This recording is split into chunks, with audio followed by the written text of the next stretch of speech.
Hello बच्चों, कैसे हो आप लोग। तो क्लास 12 के लिए हम स्टार्ट करते हैं आज लोगरिथमिक डिफरेंशिएशन। तो लोगरिथमिक डिफरेंशिएशन का मतलब क्या, किस तरीके से यूज करेंगे लोग को हम, तो यहाँ पे बात करते हैं। अच्छा, एक बात बताइए, जैसे सपोज करो इन क्वेश्चन में क्या खास बात है, इन सब में पावर है, यानी 1 प्लस लोग कोस एक्स की पावर एक्स है, लोग एक्स की पावर कोस एक्स है, लोग एक्स की पावर लोग एक्स है, और एक्स कोस की power x plus x sine x की पावर 1/x है। देखिए, ये तीनों क्वेश्चन एक तरह के हैं और एक फोर्थ क्वेश्चन एक तरह का है। अगर ये क्वेश्चन की बात करें तो 3 या 5 नंबर में आता है क्वेश्चन, इसमें 5 मार्क्स में। और इन तीनों की बात करें तो ये एक या हो सकते हैं 2 नंबर या 3 नंबर में हो सकते हैं, लेकिन 5 नंबर में क्वेश्चन होगा। तो इस तरह की बात बताता हूँ। पहले इन तीनों की बात बताता हूँ कैसे करना है इस क्वेश्चन को। तो सबसे मेन बात ये है, हम इस क्वेश्चन को सोल्व करने के लिए सपोज करो 1 प्लस कोस एक्स की पावर एक्स सोल्व करना है, तो हम कैसे सोल्व करेंगे, तो हम इसको y के इक्वल लिखेंगे 1 प्लस कोस एक्स की पावर x। सबसे सिंपल सी बात है, लोगरिथमिक डिफरेंशियल है तो हम दोनों तरफ log लेंगे, तो log y is equal to log, और यहाँ पे लिख देंगे 1 प्लस कोस एक्स की पावर x। और हमें बहुत अच्छे से पता है कि अगर किसी चीज के सामने log हो तो उसकी पावर आगे आ जाती है, यानी क्वेश्चन कुछ ऐसा बन जाएगा x log 1 प्लस कोस x। ओके, और इधर चला था log y। नॉर्मल बात हुई। अब हमें पता है इस पूरे इक्वेशन का हमें डिफरेंशिएट करना है कैसे। log y का डिफरेंशिएट क्या होगा, log के आगे जिसकी भी आगे लगाओ log, तो 1/y और साथ में dy by dx equal to. अब हम इसमें फर्स्ट और सेकंड लगा देते हैं। फर्स्ट और सेकंड कैसे लगाए जाएंगे, तो x सेम इनटू log के आगे जो भी कुछ हो वो 1 के अपॉन 1 प्लस cos x, और साथ में 1 का डिफरेंशिएट 0 cos x का क्या होता है माइनस के sin x मल्टीप्लाई। ओके, अब इसके बाद आगे की बात करें तो प्लस प्लस। अब हम इसको ले चुके हैं डिफरेंशियल में, अब वो सेम टू सेम यानी कि log 1 plus cos x same to same लिखेंगे, और x का डिफरेंशियल क्या होता है 1। तो नॉर्मल सा क्वेश्चन कुछ ऐसा बन जाता है, देखिए आराम से, dy by dx, और इसको धर ले जाते हैं तो y साथ में है, और x यानी कि माइनस के x sin x, और अपॉन में आएगा 1 प्लस cos x, और साथ में आएगा log 1 प्लस cos x। ठीक है बच्चों, और हम इस चीज को ऐसे लिख सकते हैं क्या, सोचिए dy by dx is equal to log की जगह y की जगह क्या पुट करें 1 प्लस cos x की पावर x। ओके, और इसको सोल्व करने के बाद कुछ ऐसा लिख सकते हैं क्या, माइनस के x sin x, और अपॉन में 1 प्लस cos x, और साथ में log 1 plus cos x। Okay, तो नॉर्मल सा क्वेश्चन कुछ ऐसा बन गया, और इस तरह के क्वेश्चन को सोल्व करने के बाद ये हमारा आंसर आता है। इससे हम ऊपर नहीं कर सकते, जो log की बात हो रही है log को हम सोल्व करते हैं। वैसे अगर क्वेश्चन को वैसे नॉर्मली करते हम तो पावर को आगे लाके मतलब उसमें कुछ ड्रामा बनता, इसलिए हम इस वाले क्वेश्चन में जितने भी इस तरह क्वेश्चन होते हैं इन सब में लोगरिथम यूज करते हैं। ठीक है। अच्छा, जैसे कि सेकंड पार्ट की बात करूं, तो सेकंड पार्ट की बात करें तो log x की पावर cos x है। सोचिए y इज इक्वल टू, क्या तुम ऐसे लिखोगे क्या, log x की पावर cos x, दोनों तरफ log लोगे तो log y is equal to cos x, और साथ में log cos x आ गया तो log x होगा। सोचिए इसके आगे log लगा है तो नॉर्मल सा क्वेश्चन कुछ ऐसा जाएगा 1/y dy by dx is equal to, देखिए फर्स्ट और सेकंड, तो फर्स्ट को same to same, cos x को सेम टू सेम लिखेंगे, और मल्टीप्लाई में log के आगे जो भी कुछ लगा है वो नीचे आ जाएगा log x, और log x के बाद इस वाले डिफरेंशिएट करेंगे तो क्या आएगा 1/x प्लस। अब सोचिए आराम से, थोड़ा सा दिमाग लगाओ, तो मुझे कुछ ऐसा बता दो, log x same to same, और cos x का डिफरेंशिएट क्या होगा, cos x का डिफरेंशिएट होगा मल्टीप्लाई में माइनस के sin x। अब एक बात बताइए सब बच्चे, सोच समझ के, माइनस के sin x। अब इस पूरे को सोल्व करने के लिए पहले y को धर लेंगे, सोल्व कर सकते हैं सब बच्चे, देखिए ठीक है बच्चों। तो इस तरह क्वेश्चन करने होंगे, जैसे नेक्स्ट क्वेश्चन है log x, और log x की पावर log x है, तो हम इस क्वेश्चन को कैसे करेंगे, सोचिए आराम से, इस वाले क्वेश्चन के लिए भी कुछ ऐसा करोगे क्या, y is equal to log x की पावर log x। तो नॉर्मल सी बात ही होगी, दोनों तरफ log लेंगे तो कुछ ऐसा बनेगा log y is equal to, कुछ ऐसा करेंगे, सोचिए log, और यहाँ पे लगा देंगे log x की पावर log x। ओके, अब नॉर्मल सा काम होगा log y is equal to, कुछ ऐसा कर सकते हैं log x और मल्टीप्लाई, अब सोचिए कुछ ऐसे भी कर सकते हैं कि मल्टीप्लाई log x।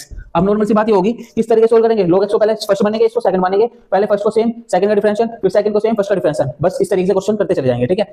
अगर मैं इस क्वेश्चन की बात करूं तो इस क्वेश्चन की बात करेंगे नेक्स्ट एक्सरसाइज में या नेक्स्ट वीडियो में, तो जब इन क्वेश्चन के 3-4 पार्ट तुम्हें समझाऊंगा। ठीक है बच्चों, ओके। हाँ तो प्यारे बच्चों, अब इस तरह क्वेश्चन स्टार्ट करते हैं हम। पहली बात तो लोगरिथमिक डिफरेंशियल ही है, तो इसमें बात किया cos x की power sin x plus tan x की पावर x है। और अगर मैं इधर की बात करूं दूसरे क्वेश्चन की, तो x की power x² minus 3 plus x minus 3 की पावर x²। देखिए, अगर मैं तुम्हें एक बात बताऊं, नॉर्मल सी बात बताता हूं, इस क्वेश्चन में अगर कुछ यहाँ पे मल्टीप्लाई होता तो हमें कोई भी दिक्कत नहीं थी, इस क्वेश्चन के लिए कोई दिक्कत नहीं थी, यहाँ पे प्लस की जगह मल्टीप्लाई होता तो हमें कोई दिक्कत नहीं थी। लेकिन प्रॉब्लम क्या है, इन क्वेश्चन में प्लस आ गया और इस क्वेश्चन में प्लस आ गया। तो देखिए पहली बात, पहले मैं इस क्वेश्चन को देखता हूँ करना कैसे है, समझिए आराम से क्वेश्चन को। तो सबसे मेन चीज है, इसको यू लेट कर सकते हैं, इसको वी लेट कर सकते हैं, हालांकि ऐसा कोई दिक्कत नहीं है, हम कुछ भी लेट कर सकते हैं, ए बी लेट कर सकते हैं या वी भी कर सकते हैं, कोई दिक्कत नहीं आती। इस चीज को क्वेश्चन में करें कैसे वो समझिए। तो सबसे मेन चीज है, मैंने इसको u लेट किया, u किसे लेट किया, cos x की पावर sin x को। इतनी बात समझ में आई। तो हमें पता है कि अगर मैं डिफरेंशियल निकालूं तो हमें पता है cos x की पावर sin x है, दोनों तरफ log लेंगे, log u is equal to sin x, और साथ में log cos x, कुछ ऐसे होगा क्या, सोचिए आराम से, cos x के साथ में ये कुछ ऐसे ही होगा। ठीक है। इससे आगे की बात करें तो log u का डिफरेंशियल क्या होगा 1/u और du अपॉन में dx, क्योंकि x के लॉन्ग ही कर रहे हैं, और यहाँ क्या आएगा, फर्स्ट सेकंड लगा देंगे, फर्स्ट इसे सेकंड इसे, तो समझिए sin x same to same है, मल्टीप्लाई log cos x का क्या होगा 1/cos x, और cos x का डिफरेंशियल क्या होगा माइनस के sin x। ओके, प्लस, अब जब log cos x को सेम रखेंगे log cos x, okay log cos x को सेम रखेंगे, sin x का डिफरेंशियल कितना होगा cos x, okay cos x, okay. अब हम इस चीज को ऐसे लिख सकते हैं, सोचिए आराम से, du अपॉन dx है, इसके इक्वल में जाएंगे तो हम कुछ ऐसा ले जाएंगे, u तो सेम, और यहाँ पे सोचिए माइनस के sin स्क्वायर x और अपॉन में cos x। वैसे तो मेरा मन ऐसा कर रहा है sin अपॉन cos तो लिख सकता हूँ tan, तो बेसिक सी बात ये है, मैं कुछ ऐसा भी कर सकता हूँ, माइनस के tan x और साथ में लिख देते हैं sin x, ओके प्लस इसकी जगह कुछ ऐसा लिख देते हैं cos x और इनटू में log cos x, ओके। तो हम इसकी जगह कुछ ऐसा कर सकते हैं, u की वैल्यू क्या थी हमारे पास, cos x की पावर sin x, ओके, और इधर लिख देते हैं माइनस के tan x और साइड में sin x प्लस में cos x और साथ में log cos x, तो log cos x यहाँ लिख दिया।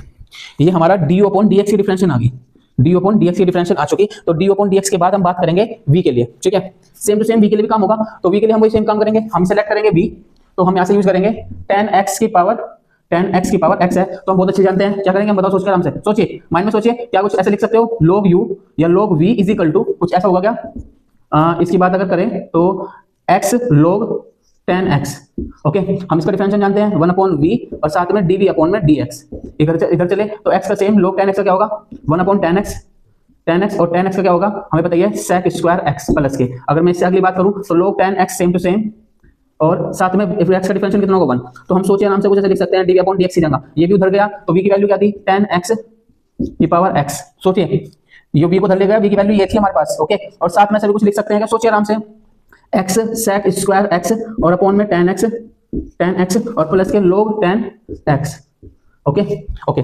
अब देखिए ध्यान से, ये हमारे dv अपॉन dx का डिफरेंशियल है और ये d अपॉन dx का डिफरेंशियल है, और हमें बहुत अच्छे से पता था कि सर अगर हम इसके इक्वल में इसको y के लेफ्ट मानते हैं तो क्वेश्चन कुछ ऐसा होता है y के इक्वल, तो हम इसका आंसर कुछ ऐसे ले जाते du dy अपॉन dx, और यहाँ की अगर बात करें इक्वल में तो हमारे पास था डी, इसे यूलेट किया था du अपॉन dx की वैल्यू चाहिए थी और इसमें चाहिए थी dv अपॉन dx की वैल्यू। क्या तुम्हारे पास इस फंक्शन को कंप्लीट करने के लिए du अपॉन dx की वैल्यू है क्या, dv अपॉन dx की वैल्यू है क्या इन दोनों को इसमें पुट कर दोगे, अगर इसमें पुट करोगे तो क्वेश्चन कुछ ऐसा बनेगा, इन दोनों को यानी कि इक्वेशन नंबर 1 इसका इक्वेशन नंबर 2 डाल लेते हैं और इक्वेशन 1 और 2 को जो सम होगा यानी कि dy अपॉन d की अगर आंसर होगा कुछ ऐसा होगा इक्वेशन 1 प्लस इक्वेशन 2, इन दोनों का जो सम होगा वो dy बाय dx की वैल्यू होगी, ओके बच्चों। तो सोचिए आराम से सोचने के लिए है, इसको किसके लेट करोगे y के इक्वल, और y के इक्वल लेट करने के बाद दोनों तरफ पहले से u लेट करना, इसे v लेट करना और इसे u लेट करने के बाद v लेट करने के बाद इनको अलग अलग u के अलग लेना, log लेना, इसमें log v लेना और दोनों के फॉर्मूले इस तरीके से निकलेंगे du upon dx dv upon dx और दोनों को ऐड कर देना, ठीक है बच्चों। तो इस तरह क्वेश्चन के आंसर ही होंगे, समझ लेना, ओके। और बच्चों सभी बच्चे इस क्वेश्चन को अपने आप अपनी कॉपी पर